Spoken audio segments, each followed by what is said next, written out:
할렐루야, 안녕하십니까. 매일도 함께 오신 우리 성도님들을 주님의 이름으로 환영합니다. 오늘도 말씀으로 새 힘 얻고 주님 의지하며 나아가길 주님의 이름으로 축복합니다. 오늘 말씀은요, 열왕기하 4장 1절부터 17절 말씀인데요. 열왕기하 벌써 4장 말씀이네요. 4장 1절부터 17절 말씀입니다. 오늘 말씀에 좀 두 여인의 이야기가 나오는데요. 한 이야기는 1절부터 7절까지의 여인이었고요. 두 번째 이야기는 9절부터 17절 여인인데요. 먼저 1절부터 7절 첫 번째 나오는 여인에 대해서 좀 살펴보며 나아갔으면 좋겠습니다.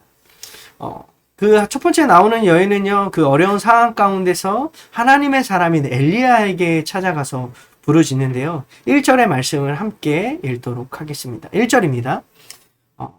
예언자의 무리 속에 속한 한 사람의 아내가 엘리사에게 와서 말했습니다. 선생님의 종인 내 남편이 죽었습니다. 선생님도 아시듯이 내 남편은 여호와를 잘 섬기던 사람이었습니다.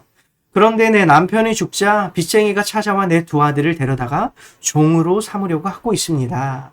아멘. 어려운 상황 가운데서요, 이 여인이 다른 곳에서 문제를 해결하는 것이 아니라 먼저 하나님의 사람인 엘리사에게 찾아갑니다. 그로 인해서 하나님은요, 엘리사를 통해서 그 여인에게 기적을 행하는데요. 그 기적을 행하기 이전에 엘리사를 통해서 하나님은요, 그 여인에게 좀 상식적이지 않은, 좀 되게, 순종하기 어려운 것들을 명령합니다. 이해되지 않은 것들을 좀 시키는데요.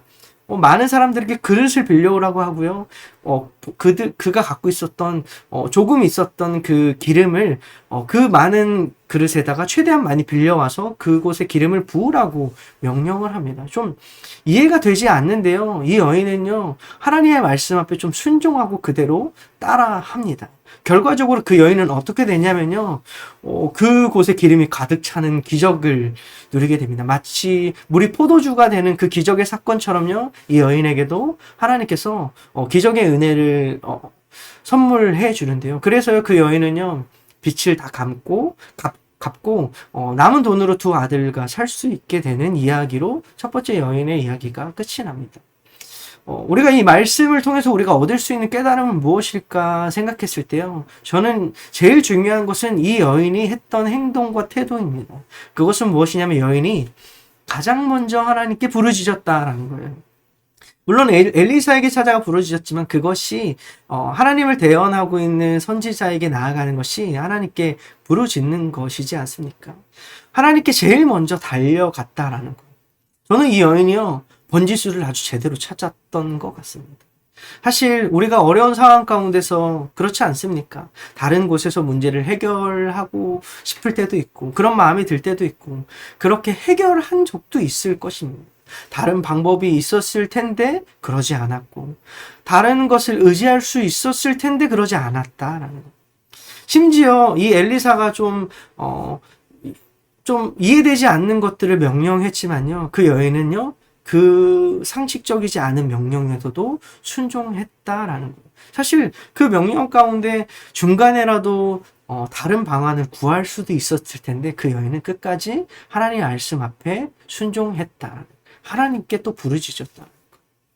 심지어 그 시대에 바알 우상으로 섬기는 사람들이 참 많았고, 그렇게 세상이 물들었는데요, 그 여인은요, 남편의 믿음처럼 제일 먼저 하나님 앞에 달려가 부르짖었다라는 것이요, 이것은 우리가요, 지금의 시대에도 우리가 이것들은 배워야 될 믿음의 태도인 것 같습니다.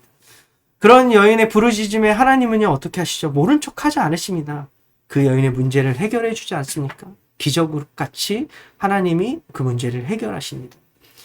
그런 하나님을 저는요, 신실한 하나님이다라고 이야기할 수 있을 것 같습니다.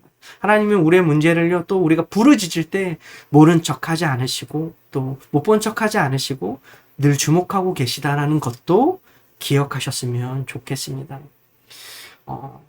그리고 그 여인이 하나님 앞에 부르짖었던 것처럼요, 우리도요, 넘어져도 엎어져도 하나님 발 앞에 엎어지는 그런 은혜가 있기를 소망합니다. 세상의 방향으로, 세상의 방법으로 문제를 해결하려는 것이 아니라 하나님 발 앞에 엎드려지는 거죠. 그래서 모든 문제를 주님의 발 앞에 내려놓고 모든 문제를 주님 앞에 부르짖는 저와 우리 모든 성도님 되기를 주님의 이름으로 축복합니다. 두 번째 여인인데요. 8절부터 나옵니다. 이 8절 먼저 읽겠습니다. 어느 날 엘리사가 수넴으로 갔습니다. 그곳에는 한 귀부인이 살고 있었습니다. 그 여인은 엘리사에게 자기 집에 머물며 음식을 먹으라고 간곡히 부탁했습니다. 그래서 엘리사는 그곳에 지나갈 때마다 그 집에 들러 음식을 먹고 갔습니다. 엘리사가 이제 수넴을 갈 때 한 귀부인을 만났다고 이제 성경에 기록되어 있죠. 그리고 엘리사가 하나님의 거룩한 사람이라는 것도 알고 있습니다. 본문을 살펴보면 그렇게 나오는데요. 그 여인의 모습과 좀 태도를 봤을 때요. 그 여인이, 아마도 하나님을 경외하는 마음을 가지고 있었다라는 것을 우리는 좀 유추해 볼 수 있는 것 같아요. 그 여인의 좀 태도와 모습을 보면요. 하나님을 믿는 그 거룩한 사람을 섬기고 싶어 하는 그 마음을 보면 말이죠.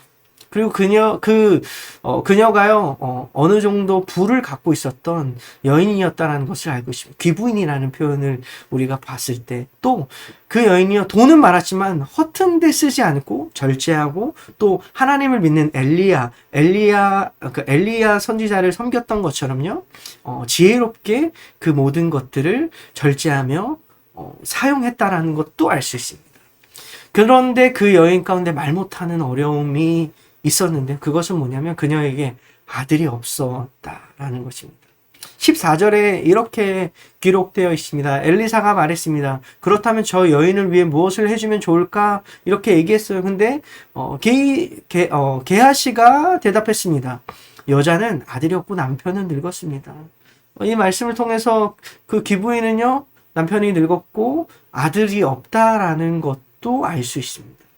그 시대에는요, 아들이 없는 것은 큰 수치였고 고통이었을 것입니다. 그러나요, 그녀가 그 상황 가운데 오늘 말씀을 보면요, 그 상황 가운데서 한탄하지 않았다. 신세를 한탄하지 않았다는 거예요. 주어진 상황 가운데서 그녀가 어땠나요? 하나님을 믿는 사람을 섬겼고 그 돈으로 허튼 데 쓰지 않았다라는 것을 우리가 볼 수 있습니다. 하반절에 보니까요, 이 엘리사에게 너무 잘해줬기 때문에 엘리사가요, 이렇게 이야기도 합니다. 13절에 보면 무엇을 도와드리면 되겠소? 부탁할 것이 있으면 말해보시오 라고까지 그 여인에게 이야기하는데 그 여인은요, 이렇게까지 합니다. 아닙니다. 나는 내 백성과 함께 살고 있으니 별 어려움이 없습니다 라고까지 지금 본인이 있는 그 자리에서 하나님을 섬기는 것, 그 백성과 함께하는 것만으로도 만족합니다 라고 하는 그 태도가 참 이 여인이 귀한 것 같습니다. 자식이 없는 수치와 어려움은 있었지만요, 그 여인의 어떤 모습은 어땠나요? 신세를 한탄하지 않았고 불평하지 않았고 순수한 마음으로 하나님을 향한 그 열정으로 가득했다라는 거. 근데 그런 하나님은요, 구하지도 않았는데요, 하나님은요, 말 못하는 그 어려운 아픔을 하나님은 또 채워주신다는 이 놀라운 또 이야기로 이어집니다. 저는 이 말씀이 딱 기억이 나더라고요. 먼저 그의 나라와 그 의를 구하라. 그리하면 이 모든 것을 너에게 더하시리라. 우리의 하나님은요, 또 이러신 분입니다. 첫 번째 여인에게 부르주셨을 때도 하나님 또 주시지만요, 우리가 주어진 자리에서 하나님 앞에 순종하고 또 그 주어진 재정을 함부로 쓰지 않고 또 섬기고 하나님을 순수하게 섬기고 또 하나님을 향해 나아가는 여인에게 말 못하는 어려움, 부르짖지도 못했던 그 가슴 깊숙이 있었던 어려움까지도 하나님의 나라와 의를 구하는 자에게 신실하신 하나님은 또 그 아픔을 채워주셨다라는 이 놀라운 은혜가 있었다라는 것입니다. 말씀을 좀 정리했으면 좋겠습니다. 두 여인이 나왔죠. 한 여인은 하나님께 부르짖습니다. 우리가 이것도 배워야 됩니다. 어려운 상황 가운데 다른 곳에 달려가지 않고 다른 곳에 가서 해결하지 않고 하나님 앞에 엎드렸다는 것. 이건 참 우리가 꼭 배워야 될 믿음의 태도인 것 같습니다. 또 한 여인은 어떻죠? 아들이 없다라는 어려운 상황 가운데서 신세 한탄하지 않았습니다. 그저 주어진 삶 가운데서요, 기쁨으로 하나님을 섬기는 일을 해왔고 그로 인해 하나님 또 은혜를 받았습니다. 두 사람의 상황과 모습은 좀 달랐습니다. 두 여인은요, 하나님 앞에 그 모습은 좀 달랐지만요, 두 여인은 하나님 앞에 순수하고 그 순수한 신앙의 모습으로 나아갔다는 것은 또 동일한 것 같습니다. 하나님 앞에 엎드렸고요. 어려운 상황 가운데 한탄하지 않았던 그 주어진 상황 가운데 하나님 앞에 나아가는 그 중심은요. 저는 같았던 것 같습니다. 그 순수한 열정은요.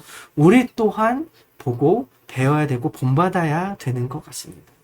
뿐만 아니라 두 여인 가운데 그 상황 가운데요. 반응이 좀 달랐지만 우리가 또 기억해야 될 한 가지 또 진리가 있습니다. 그것은 무엇이냐면 두 여인 가운데 하나님 신실하게 일하셨다. 근데 꼭 기억해야 될 건 무엇이면 그 두 여인에게도 하나님은 분명히 신실하게 일하시죠. 그런데 오늘날 오늘 지금도 그 하나님이 지금도 역사하고 계시다는 것을 우리가 기억했으면 좋겠습니다. 그 두 여인만의 이야기가 아니라요. 우리 삶 가운데서 또 하나님이 일하신다는 것. 그리고 그 하나님이 신실한 하나님이라는 것도 기억했으면 좋겠습니다. 그래서요. 오늘도요. 저와 우리 모든 성도님 분들이요. 이 두 여인의 하나님처럼 하나님이 오늘도 우리에게 신실하게 일하신다는 것을 기억했으면 좋겠고 또 이 두 여인의 모습처럼 우리의 어려움을요 다른 곳에 엎어져 다른 곳에 기도하고 다른 곳에서 문제를 해결하려고 하는 것이 아니라 하나님 앞에 부르짖었으면 좋겠습니다. 우리가 그렇게 부르짖을 때요 하나님 신실하게 또 일하실 것입니다. 엎드릴 때요 하나님 우리에게 손 내미실 것입니다. 반대로 또 우리가 또 주어진 상황 가운데서 또 말 못하는 어려움이 있지만 주어진 상황 가운데서 하나님을 신뢰하고 신세 한탄하지 않고 하나님을 믿고 신뢰하고 하나님 기뻐하는 백성으로 살아갈 때 또 때에 따라서 하나님은 우리에게 기쁨과 은혜를 부어주신다는 것 또한 기억하며 나아갔으면 좋겠습니다. 우리 기도하며 나아가겠습니다. 기도하겠습니다. 하나님 감사합니다. 부르질 수 있는 은혜를 주셔서 감사합니다. 부르질 수 있는 하나님 아버지가 있음에 얼마나 감사한지 모릅니다. 주님 우리가 어떠한 상황에서도 하나님 발 앞에 엎드리는 주님 우리가 그 지혜 있는 하나님을 예배하는 자들이 될 수 있도록 은혜를 더하여 주시옵소서. 뿐만 아니라 하나님 우리의 삶을 주목하시고 때때로 말 못하는 어떤 어려움 가운데서도 하나님 우리에게 은혜를 주시고 세밀한 사랑 가운데 우리에게 은혜를 주시는 것 또한 우리가 기억하겠습니다. 하나님 이 두 여인의 하나님이지만 또 지금도 우리의 삶 가운데 역사하시는 하나님이신 것도 우리가 기억하며 나아갑니다. 하나님 신실한 하나님을 우리가 기억합니다. 주님 우리가 그것을 기억함으로 다시금 주님께 부르짖으며 또 우리의 삶 가운데 하나님을 기뻐하는 자로 살아갈 수 있도록 인도하여 주시옵소서. 감사하며 예수 그리스도의 이름으로 기도합니다. 아멘. 우리 이어서요 여러분 각자의 기도로 계속해서 기도하면서 나아갔으면 좋겠습니다. 기도하시겠습니다.